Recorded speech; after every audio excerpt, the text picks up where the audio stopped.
മറ്റൊന്നുള്ളതാണ് natural selection എന്നുള്ള ഒരു പ്രോസസ്സിന് numerical selection എന്നുള്ളൊരു വാക്ക് തന്നെ ഞാൻ അങ്ങനെ ഒരു സാധനം ഇല്ല.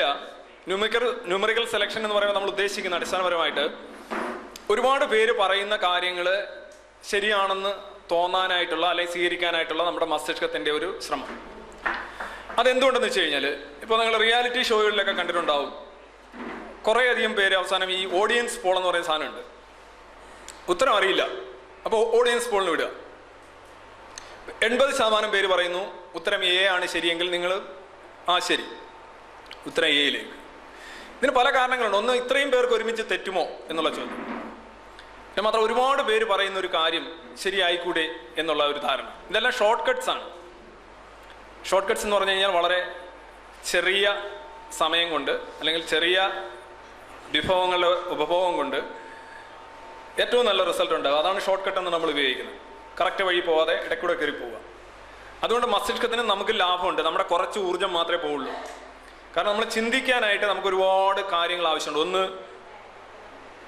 ന്യൂറൽ പ്രോസസ്സിങ് നടക്കണം, ഓക്സിജൻ്റെ ആവശ്യമുണ്ട്, വൈറ്റമിൻസിൻ്റെ ആവശ്യമുണ്ട്, പല പല ശരീരത്തിലുള്ള പല വിഭവങ്ങളും റിസോഴ്സസും നമുക്ക് ആവശ്യമുണ്ട് ചിന്തിക്കാൻ. ചിന്തിക്കുക എന്ന് പറയുന്നത് എളുപ്പം നടക്കുന്ന ഒരു കാര്യമല്ല. അപ്പം അതുകൊണ്ടാണ് നമ്മളൊരു കണക്ക് നമ്മുടെ തന്നു കഴിഞ്ഞാൽ നമ്മൾ ഈ കണക്കിന് ഉത്തരം എഴുതാനായിട്ട് നമ്മൾ എന്ത് ചെയ്യുക? കണക്ക് കൂട്ടും. അതിന് ഒരുപാട് കിക്ക് എന്ന് പറഞ്ഞാൽ നമ്മുടെ തലച്ചോറിലെ പ്രശ്നങ്ങൾ ഉണ്ടാവും.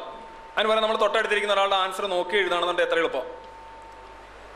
അല്ലെന്നുണ്ടെങ്കിൽ ആ കണക്കിൻ്റെ അല്ലെങ്കിൽ വേറൊരു ചോദ്യം ആയിക്കോട്ടെ, അതിൻ്റെ ഉത്തരം മുഴുവൻ നമ്മൾ കൊണ്ടുവന്നിട്ട് തുണ്ടിനകത്ത് നോക്കി എഴുതാണ്ട് അതിൽ എളുപ്പമാണ്. കാര്യം ഇവിടെ കിടന്ന് പുകയ്ക്കേണ്ടല്ലോ. ഈ പുകയ്ക്കൽ ഒരുപാട് നഷ്ടം ഉണ്ടാക്കും. നമ്മുടെ ഒരുപാട് ഒരുപാട് റിസോഴ്സസുകൾ പോകും.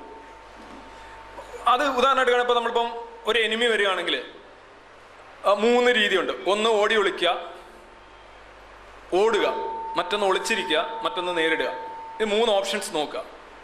അതിൽ ഏതാ നല്ലതെന്ന് വെച്ചാൽ നമ്മളത് ചെയ്യും. നേരിടുക എന്ന് പറയുമ്പോൾ നമ്മുടെ ഒരുപാട് റിസോഴ്സസ് പോകും. അതിന് അവൻ ചിലപ്പോൾ നമ്മളെ കൊല്ലാൻ സാധ്യതയുണ്ട്. നമ്മളത് ശരിക്കും ഫൈറ്റ് ചെയ്യണം. ഇനി മറ്റൊന്ന് ഓടുക എന്നുള്ളതാണ്. ഓടുന്നത് അത്ര എളുപ്പമല്ല. ഇഷ്ടംപോലെ സാധനങ്ങൾ വേണ്ടി വരും അല്ലേ? ഓക്സിജൻ അണയ്ക്കുന്ന കണ്ടിട്ടുണ്ടോ? വെള്ളം കുടിച്ച് ലൈക്ക് ദാറ്റ്. ഇനി മറ്റൊന്നാണ് ഒളിച്ചിരിക്കുക. ഒളിച്ചിരിക്കുക എന്ന് പറയുമ്പോൾ പിടിക്കപ്പെടാൻ സാധ്യതയുണ്ട്. എന്നാലും നമ്മുടെ റിസോഴ്സസ് നമ്മൾ ഇവിടെ കീപ്പ് ചെയ്യണം. തലച്ചോറ് പെട്ടെന്ന് തീരുമാനം എടുക്കുന്നത് നേരിടണമോ, ഓടണമോ, ഒളിച്ചിരിക്കണമോ. മിക്കവാറും നമ്മൾ ഒളിച്ചിരുന്നിട്ട് ഇങ്ങനെ കാണാം. സിനിമയിലൊക്കെ കണ്ടിട്ടില്ലേ? ഇതൊരു ഷോർട്ട് കട്ടാണ് ശരിക്കും. എപ്പോഴും നമ്മുടെ തലച്ചോറ് പെരുമാറുന്ന രീതിക്കൊരു ഏകദാനതയുണ്ട്. അത് നമുക്ക് കാണാൻ കഴിയും. ഇത് 1859 ചാന്നാർ ലഹള നടന്ന കാലഘട്ടത്തിൽ ഞാൻ പലയിടത്തും പറഞ്ഞിട്ടുള്ളതാണ്. അവിടെ ഈ ആദ്യമായി മറച്ചെത്തിയ 4 ചാന്നാർ യുവതികൾക്കുണ്ടായ അനുഭവം. അവരുടെ സമൂഹത്തിൽ ആദ്യമായിട്ട് അവർ മറച്ചെത്തിയപ്പോൾ അവരുടെ കൂടെയുള്ള സ്ത്രീകളെല്ലാം കൂടെ കൂട്ടം കൂടി നിന്ന് പറഞ്ഞു, നിങ്ങൾ എന്ത് കാണിക്കുക, എന്താണ് ഇവിടെ എന്ത് ഇത് മാറ്റ് എന്ന് പറഞ്ഞ് കളിയാക്കി. അവർ പറഞ്ഞു, ഇത് ആവശ്യമുള്ള കാര്യമാണ്, മനുഷ്യനായി കഴിഞ്ഞാൽ നാണം മറച്ചു വേണം ജീവിക്കാൻ എന്നൊക്കെ പറഞ്ഞു. പക്ഷെ ഇവരെ കളിയാക്കിക്കൊണ്ടേയിരുന്നു. അവസാനമായപ്പം ഈ സ്ത്രീകളെല്ലാം കൂടെ അവരെ പറയുന്നത് ഇങ്ങനെ കളിയാക്കുകയാണ്. എന്താണ് ഏതോണ്ടൊക്കെ അവർ നെഞ്ചത്ത് വെച്ച് കെട്ടിക്കൊണ്ട് പോകുന്ന നാണമില്ലേ ഇവർക്ക്, എന്തൊരു മനുഷ്യരാന്നൊക്കെ പറഞ്ഞുകൊണ്ട് അവസാനം ആദ്യന്തം ഈ വാദത്തെ പ്രതിരോധിച്ചുകൊണ്ടിരുന്ന ഈ സ്ത്രീകൾ അവസാനം അവരും ഇത് അഴിച്ചു കളഞ്ഞിട്ട് ബാക്കിയുള്ളവരുടെ കൂടെ കൂടി എന്നാണ് പറയുന്നത്.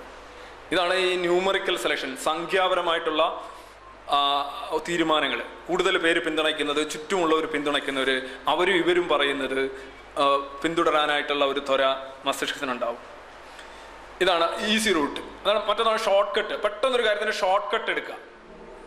ഈ ഷോർട്ട് കട്ട് എടുക്കുക എന്ന് പറയുന്നത് നമ്മുടെ മസ്തിഷ്കത്തിന്റെ അടിസ്ഥാന സ്വഭാവമാണ്. നമ്മൾ എപ്പോഴും ഷോർട്ട് കട്ട് അനുസരിച്ചായിരിക്കും പോകുന്നത്. പെട്ടെന്നൊരു ഇംപ്രഷൻ കിട്ടുക, അതനുസരിച്ച് പോവുക. ഒരു ബുക്ക് നമ്മളെങ്ങനെ, ബുക്ക് എങ്ങനെയുണ്ട്, ബുക്ക് അത് കൊള്ളില്ല അല്ലെ, അത് കൊള്ളാം. നിങ്ങളൊരു പക്ഷേ 2-3 പേജായിരിക്കും വായിച്ചിട്ടുള്ളത്. ഈ 2 പേജിൽ നിന്ന് തന്നെ അതിനെക്കുറിച്ച് മൊത്തത്തിലുള്ള ഒരു ബോധം ഉണ്ടാക്കണമെന്നുള്ള ഒരു നിലപാട് മസ്തിഷ്കത്തിനുണ്ട്. എന്തുകൊണ്ടെന്ന് വെച്ച് കഴിഞ്ഞാൽ ഒരു പുസ്തകം മുഴുവൻ 500 പേജുണ്ട് വായിച്ചിട്ടൊരു അഭിപ്രായം പറയുകയാണെന്നുണ്ടെങ്കിൽ സമയം വേണം, ഊർജ്ജം വേണം, സമ്പത്ത് വേണം, ഒരുപാട് കാര്യങ്ങൾ വേണം. ഇതെല്ലാം കളഞ്ഞിട്ട് ജസ്റ്റ് ഒരു ഉത്തരം. ഇങ്ങനെ ഉത്തരങ്ങൾ നമ്മളെപ്പോഴും റിസോഴ്സസ് മെയിൻറ്റെയിൻ ചെയ്യാനാണ് നോക്കുന്നത്. മസ്തിഷ്കത്തിൻ്റെ ഒരു അടിസ്ഥാനപരമായിട്ടുള്ള ഒരു സെറ്റപ്പ് അങ്ങനെയാണ്, ഡിഫോൾട്ട് സെറ്റിംഗ് അങ്ങനെയാണ്. അതുപോലെ തന്നെ ഇമിറ്റേഷൻ ഗുണപ്രദമാണ്. ഒരു കാര്യം നിങ്ങൾ എങ്ങനെയാണ് ചെയ്യേണ്ടതെന്ന് ആദ്യമായി കണ്ടുപിടിക്കാനായിട്ട് ഒരുപാട് അന്വേഷണങ്ങൾ ആവശ്യമാവും.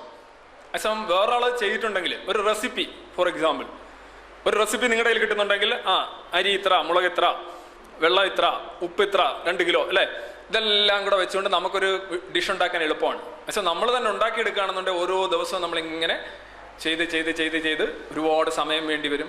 അതാണ് ഇമിറ്റേഷൻ്റെ ഒരു ഗുണം. അതാണ് ഇതേ കണക്ക് എന്ന് പറയുമ്പോൾ നമ്മൾ ടോട്ടൽ ഇങ്ങനെ ഇമിറ്റേറ്റ് ചെയ്ത് പോകും. അതുകൊണ്ട് നമുക്ക് ഗുണമുണ്ട്.